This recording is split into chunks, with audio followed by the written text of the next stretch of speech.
Captive Pursuit is the fifth episode of the first season of the American science fiction television series Star Trek Deep Space Nine. The episode was written by executive producer Michael Piller and Jill Sherman and was directed by Corey Allen. Set in the 24th century, the series follows the adventures on Deep Space Nine, a space station located near a stable wormhole between the Alpha and Gamma quadrants of the Milky Way galaxy. In this episode, Tosk arrives on the station and befriends Chief Miles O'Brien, but is soon pursued by the Hunter, who follows him through the wormhole. Scott McDonald would later appear in several further roles in the franchise as well as a recurring character during Season 3 of Star Trek Enterprise. Graham, who appears in a guest role as the Hunter, had previously been considered for the main cast role of Odo. Michael Westmore designed the makeup for Tosk to resemble an alligator. His initial design for the Hunters was changed for budgetary reasons.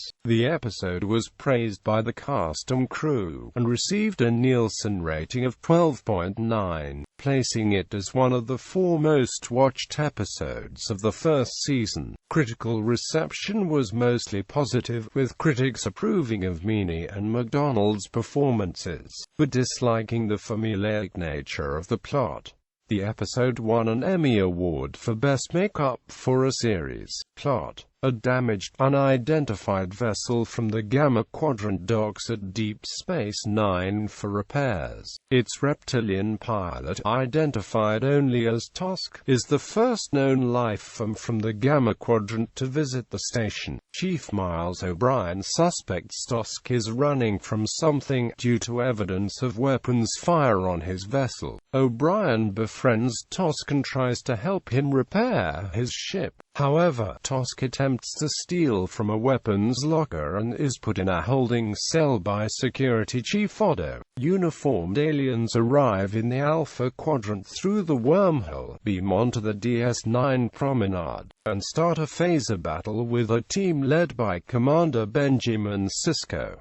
The aliens fight their way into the brig where Tosk is being held. Sisko, O'Brien and Odo enter the room as one of the aliens. The Hunter removes his helmet and expresses his disappointment to Tosk for capturing him alive. He commands Sisko to lower the force field and release Tosk, but Sisko refuses. They discuss the issue and the Hunter agrees to place the barge ore and wormhole out of bounds for future hunts. As much as he detests this practice, Sisko believes that under the Prime Directive he must release Tosk to the aliens. After talking to Quark in his bar, O'Brien realizes that he can change the rules of the hunt before Tosk is taken away by the Hunters. He lies to Odo and convinces him to release Tosk into his care, claiming it is a Starfleet, not a barge ore matter. O'Brien escorts the Hunter and Tosk to an airlock, but the Chief has it rigged to overload, knocking out the Hunter, allowing O'Brien to help Tosk escape. In Ops, Sisko is informed about the situation and tells Odo to pursue the duo at a leisurely pace,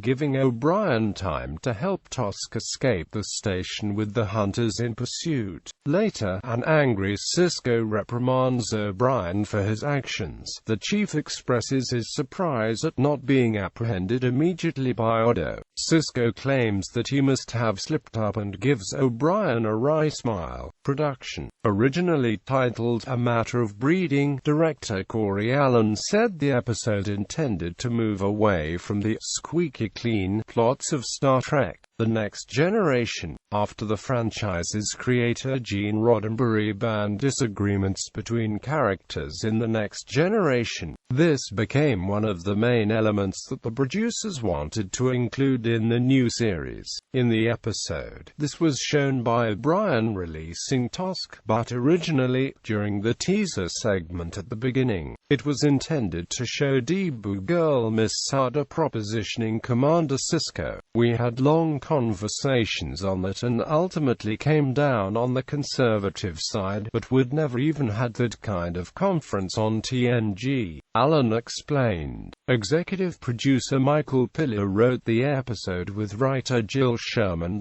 who had previous credits on television shows such as Magnum P.I. Michael Westmore designed the makeup in the episode, drawing inspiration from an alligator he saw in National Geographic magazine to create Tosk's appearance. The hunters were initially intended to appear more alien-like, with steam rising out of the masks as they opened to reveal a demonic face with huge eyes and scaly skin. However, due to budgetary restraints, the original costume and makeup plans were scrapped and the description was revised to become a rather mundane humanoid face not far off human. The transporter effect used by the hunters was inspired by the science fiction film Metropolis, specifically by the scene in which the robot Maria undergoes a transformation. Captive Pursuit marked the first appearance in the Star Trek franchise for both Scott McDonald and Gerard Graham. McDonald appeared a week later in the Next Generation episode, Face of the Enemy, as Sub-Commander NVEK. He would also appear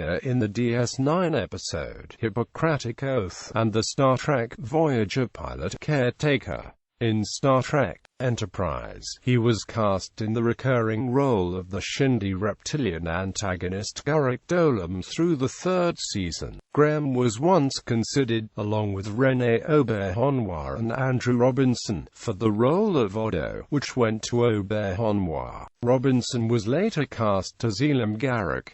Graham later gained the role of Quinn, the second Q in Voyager, in the episode Death Wish. The episode was positively received by the cast and crew. Meany called Captive Pursuit a classic Star Trek story and praised McDonald's performance, naming the episode his favorite of the first season. Michael Piller said it was one of his favorite episodes of the season, while Rick Berman said it was his favorite out of the first 6 episodes of the series and noted that the connection between Tosk and O'Brien was charming. Reception and home media release. Captive Pursuit was first released in broadcast syndication on January 31, 1993.